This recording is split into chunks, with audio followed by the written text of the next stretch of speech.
আলহামদুলিল্লাহ, দোয়া করবেন আমাদের জন্য, আপনাদের জন্য দোয়া রইল।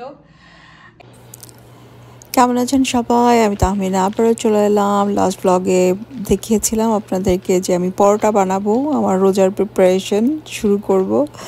তো এই তো আলহামদুলিল্লাহ আল্লাহর নাম নিয়ে শুরু করে দিয়েছি। তো প্রথমেই পরোটা বানিয়ে পরোটাটা আপনাদের সাথে শেয়ার করলাম যে আমি কিভাবে পরোটাটা বানায় ফ্রোজেন করে ফেলছি অলরেডি। তো এখন আমি কিছু কলিজা সিঙ্গারা বানাচ্ছি, কলিজা সিঙ্গারার পুরটা বানাচ্ছি। কলিজাটা তো আসলে আগে রান্না করে ফেলছিলাম, জাস্ট আলু কিছু বেশি বেশি করে আলু রান্না করে পুরটা তৈরি করেছি। আর এই তো আপনাদের সাথে এখন সিঙ্গারার ভাজটা শেয়ার করতেছি। সিঙ্গারার ভাজটা এটা অনেক ইজি একটা ভাজ। এই যে এইভাবে করে আপনাদের লাস্ট ব্লগে আমি দেখানোর চেষ্টা করেছিলাম, তো এখন সুন্দর করে দেখাচ্ছি যাতে আপনারা সবাই বুঝতে পারেন। তো দেখেন আমি কিভাবে দিলাম।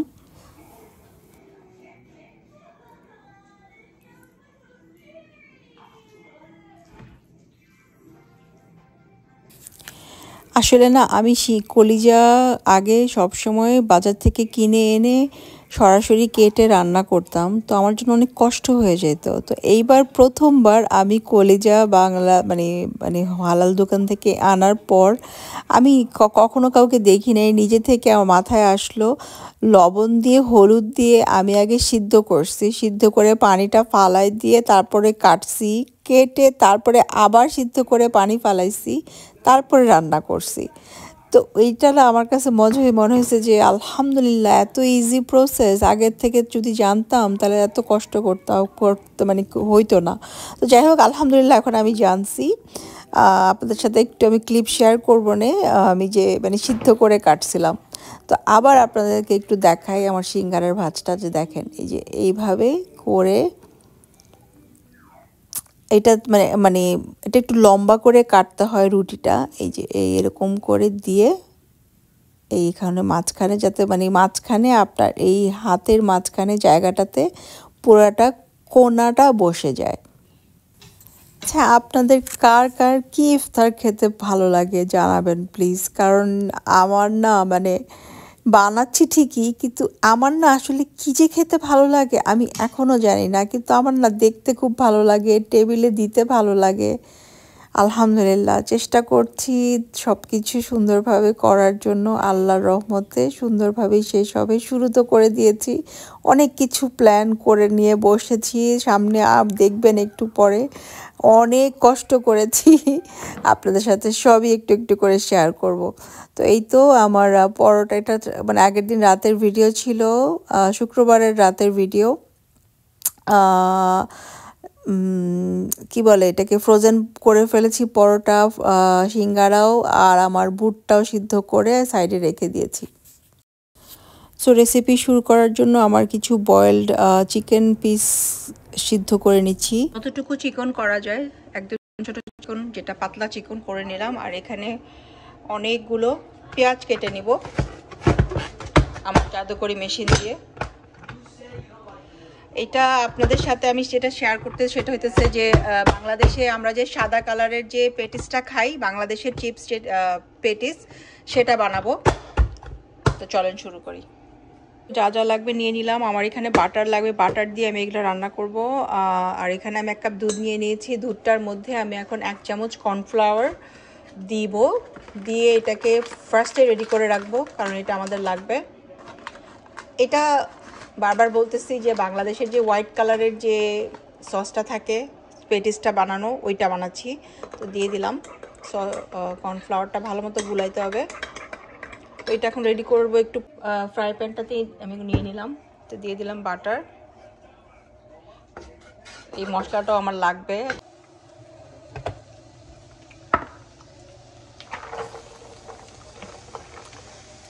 যেহেতু এটা পেঁয়াজের পরিমাণটা বেশি হবে, সো আপনারা আপনাদের মন মতো পেঁয়াজ দিবেন। পেঁয়াজ বেশি দিলেই এটা পেঁয়াজেরই পেটিস বেশিরভাগ। সো ভালো মতো মেখে নেই। তারপরে দিয়ে দিব হচ্ছে কাঁচামরিচ। ঝালের পরিমাণ আপনাদের মতো দিবেন, যেটা আপনাদের পছন্দ। আমি দিলাম।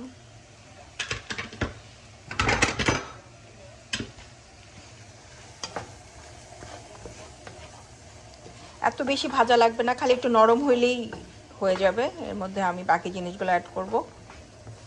এটা একটু চেঞ্জ হয়েছে, সো আমি এর মধ্যে একটু লবণ দিব। লবণ একটু মানে বুঝে দিতে হবে, কারণ সব কিছুর মধ্যে কিন্তু লবণ আছে। আমি যে মশলাটা দিব চিকেন পাউডার, ওটার মধ্যে মশলার মধ্যেও আছে লবণ। সো একটু দিলাম, কি বলে এটাকে, ব্ল্যাক।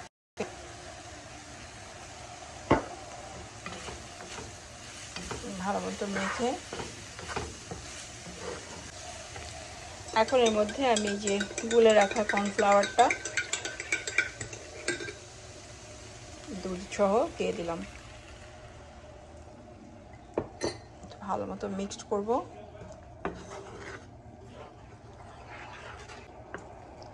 তো এটা একটু মাখা মাখা করে তারপর এর মধ্যে চিকেনটা দিয়ে দিব। ঘন হয়ে গেছে কর্নফ্লাওয়ার আর দুধটা। তো এর মধ্যে এখন আমি আমাদের মেন ইনগ্রেডিয়েন্টস চিকেনটা দিয়ে দিলাম। খেয়াল করেন আমি কিন্তু ঘন হওয়ার পরে দিলাম, আগে না। এখন ভালো মতো মিক্সড করে ফেলবো।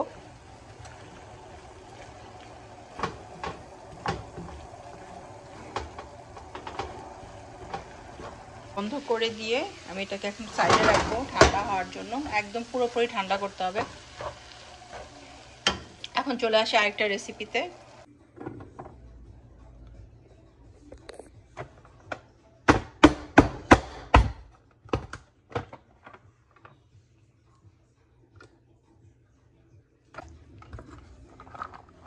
চলে আসলাম আরেকটা রেসিপিতে, যেটার জন্য মানে এটার জন্য মেন ইনগ্রিডিয়েন্টস হচ্ছে এটা। এই যে কোলস্লোর প্যাকেটটা, আমি আসলে মানে একদম নিজেকে বাঁচানোর জন্য আমি এই প্যাকেটটা নিয়ে আসছি।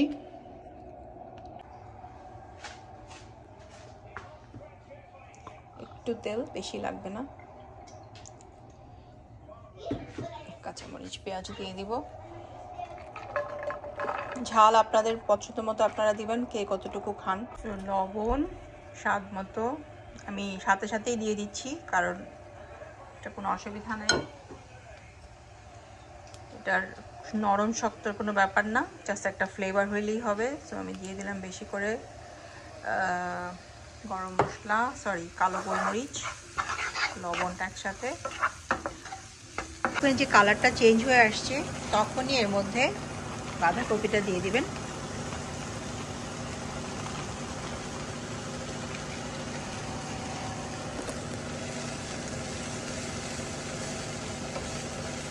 তারপর এখন আমি দিয়ে দেবো চিকেনটাও ভালো মতো মিক্স করে দিব। চিকেনটা দেওয়ার পর এখন দিয়ে দিব হচ্ছে সয়া সস।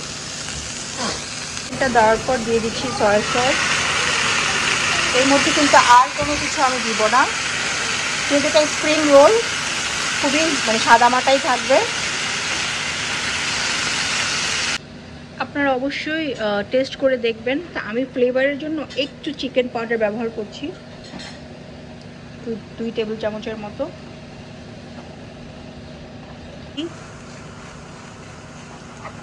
চুলাটা বন্ধ করে দিলাম, এটাও ঠান্ডা হইতে হবে। সো দুইটা ফিলিং শেষ। এখন চলে আসলাম আরেকটা রেসিপিতে। তো দেখেন আমি এখানে রান্না করা কিছু গরুর মাংসর হার্ড পিস, যেগুলো মানে একদম সলিড পিস, সেটা রান্নার মাংস থেকে উঠায় রাখছিলাম আমি। সো আপনারা এখানে গরুর মাংস, ডিম সিদ্ধ সবই ব্যবহার করতে পারেন, মুরগির মাংস রান্না করা ব্যবহার করতে পারেন। তো বলেছি যে সহজ রেসিপি দেখাবো, এটার চাইতে সহজ রেসিপি তো আর কিছুই হতে পারে না বলেন।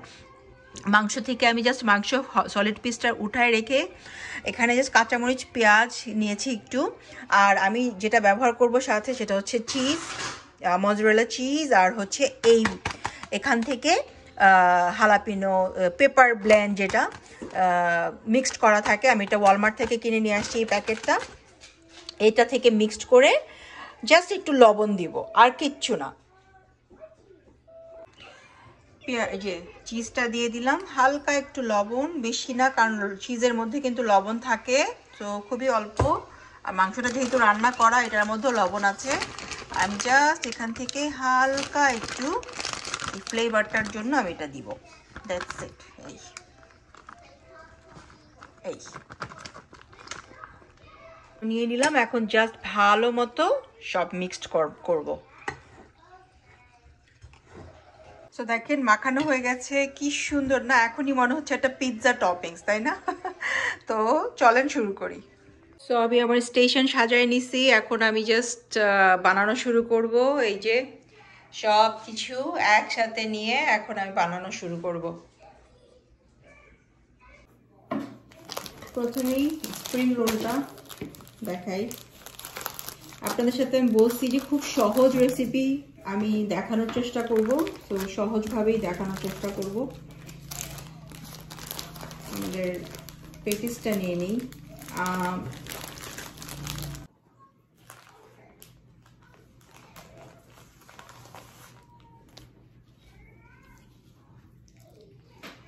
বিসমিল্লাহির রহমানির রহিম, আল্লাহ রাসূলের নাম নিয়ে শুরু করে দিলাম আমাদের ইফতার বানানো। আমি যে প্রথমে কলিজার সিঙ্গারাটা দিয়ে বানাচ্ছি। এটা আমি বানাচ্ছি দেখার জন্য যে কেমন হয় আমার রোল।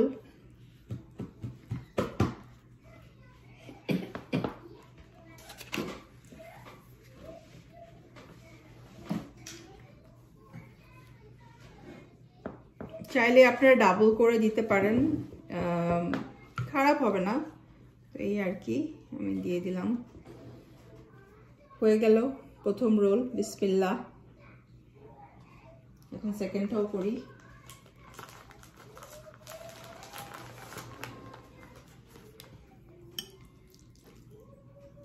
বিসমিল্লাহ।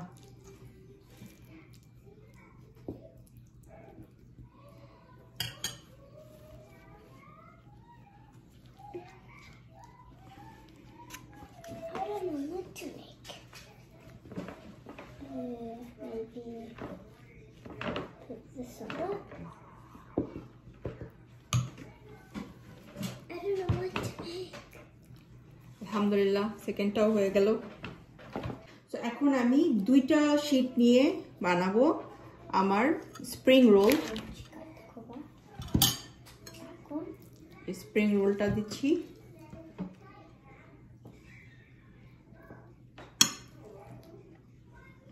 আপনারা বেশি করে দিতে পারেন, কম করে দিতে পারেন, ম্যানেজ করতে পারলে অবশ্যই বেশি করে দিবেন, আর বেশি করে দিলে একটা ম্যানেজের একটা ব্যাপার থাকে। তো আমি দিয়ে দিচ্ছি। আর দুইটা করে দিলে না মানে একটু শক্ত হয় জিনিসটা, খেতে খারাপ হয় না। তো দিয়ে দিলাম।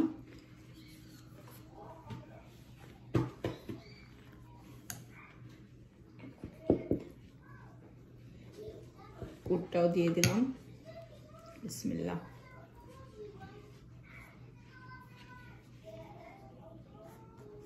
সবগুলোতে পুরটা ভালো মতো লাগাই দিলে আর হয়ে যাবে।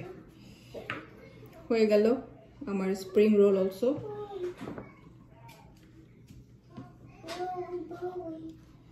প্রথম একটু উল্টাপাল্টা হবে, বাট ইটস ওকে। আরেকটা বানায় ফেলি তার সাথে আমার স্প্রিং রোল।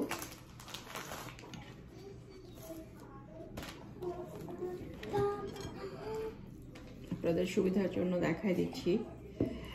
এটা তো আর সবাই জানি, জাস্ট আমি আমার ইফতারটা শেয়ার করতেছি আপনাদের সাথে।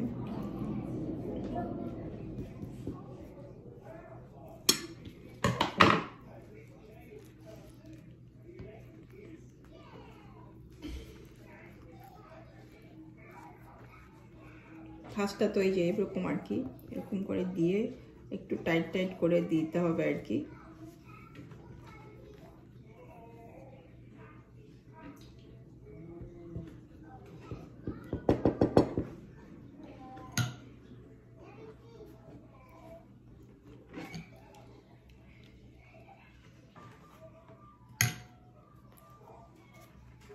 আমি কিন্তু বড় বড় করে বানাচ্ছি যে একটা খেলেই পেট ভরে যাবে, একটা খেলেই পেট ভরে যাবে।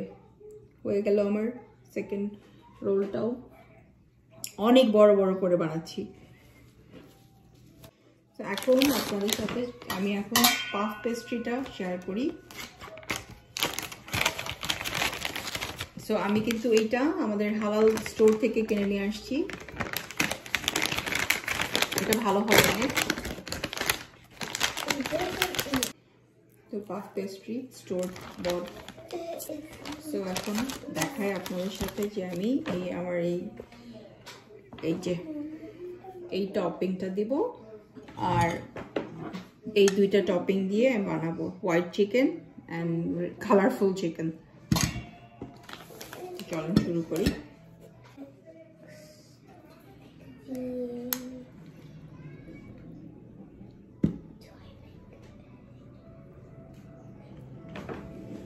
সবগুলা টেস্টই পাওয়া যায়, যা যা আপনি ব্যবহার করতে চাচ্ছেন। এটা তো আর ইজি, সবাই জানি কিভাবে করব। আমি কিন্তু টপিংসগুলা এগুলা কিন্তু যেগুলো বেঁচে যাবে আমি কিন্তু আবার ডিপ ফ্রিজ করে রেখে দিব পরে ইউজ করার জন্য।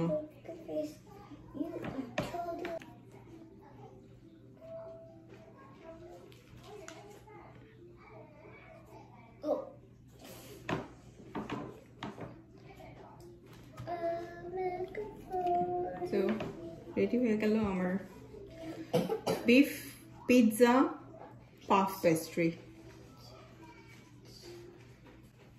একটা বানাই ফেলি আপনাদের সাথে।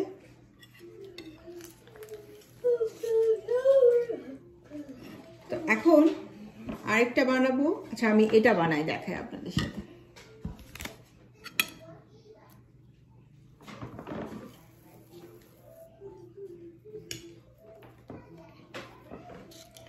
এই যে আমার হোয়াইট পাফ পেস্ট্রি পুরটা।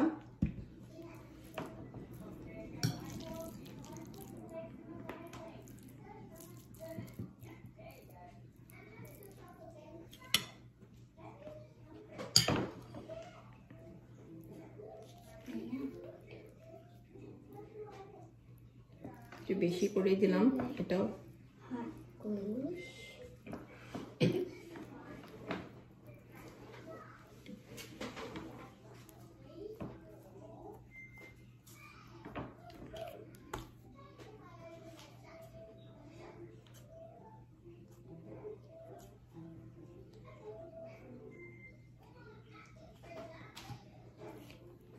তো তৈরি হয়ে গেল আরেকটা চিকেন পাফ পেস্ট্রি।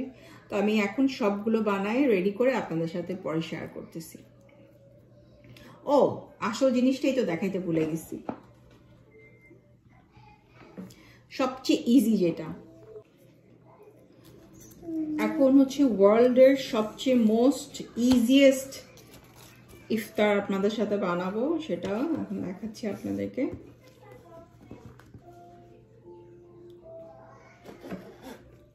এভাবে করে পাফ পেস্ট্রিটাকে কেটে নেবেন, আপনাদের পছন্দ মতো করে আপনারা কাটবেন, এই যে এরকম করে। তারপর ওই যে আপনাদের সাথে আমি সসেজ সিদ্ধ করছিলাম, সসেজটাকে এভাবে। সো আমি এখন আরেকটা দেখাচ্ছি।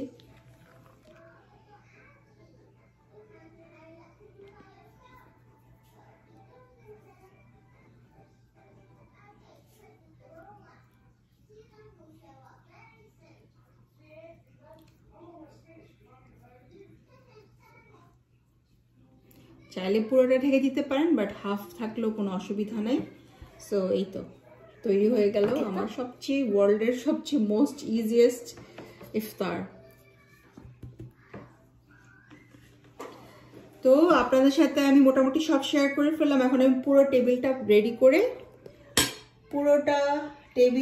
করে এখন মানে পুরো আবার ইফতারটা বানাই আপনাদের সাথে শেয়ার করতেছি।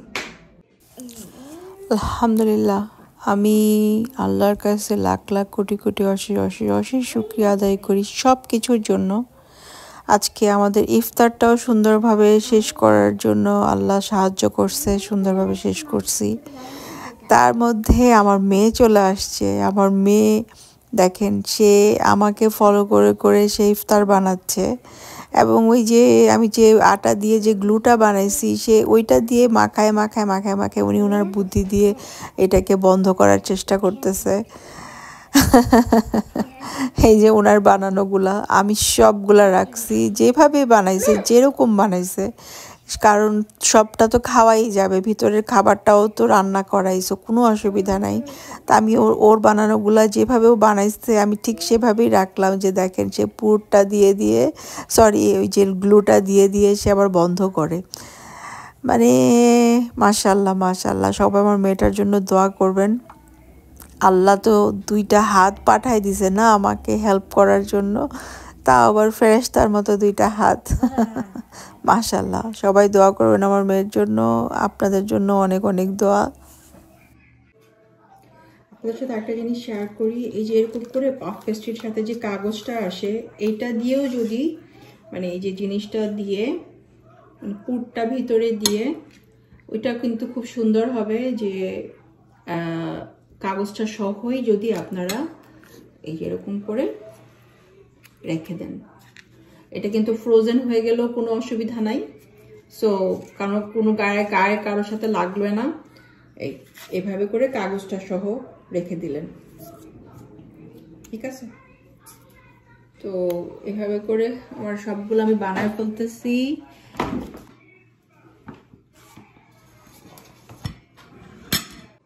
সব আলহামদুলিল্লাহ রেডি।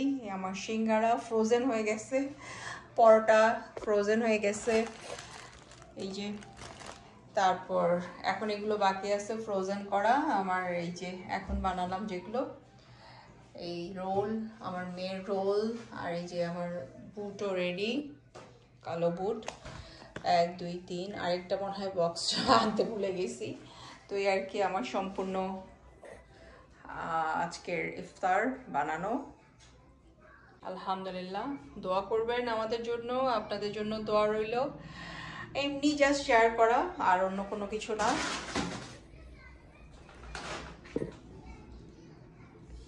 আমি কিন্তু খোলাও রেখেছি কিছু, খোলাও দেখতে সুন্দর তো লাগে। আলহামদুলিল্লাহ, এই ছিল আমার রোজার প্রিপারেশন, ইফতার প্রিপারেশনের ব্লগ আপনাদের সাথে শেয়ার করলাম। আসলে যখন ছোট ছিলাম তখন কিন্তু শবে বরাতের 1 সপ্তাহ আগে থেকেই বাংলাদেশে আমার আম্মা দাদুরা মশলা ভাঙানো, তারপর মানে একদম ফ্রেশ মশলা করানো, এগুলো একটা মানে প্রস্তুতি শুরু হইতো, তাই না? আপনাদের শুরু হইতে কিনা জানাবেন। তো সবাই ভালো থাকেন, আবারও চলে আসবো। আল্লাহ হাফেজ।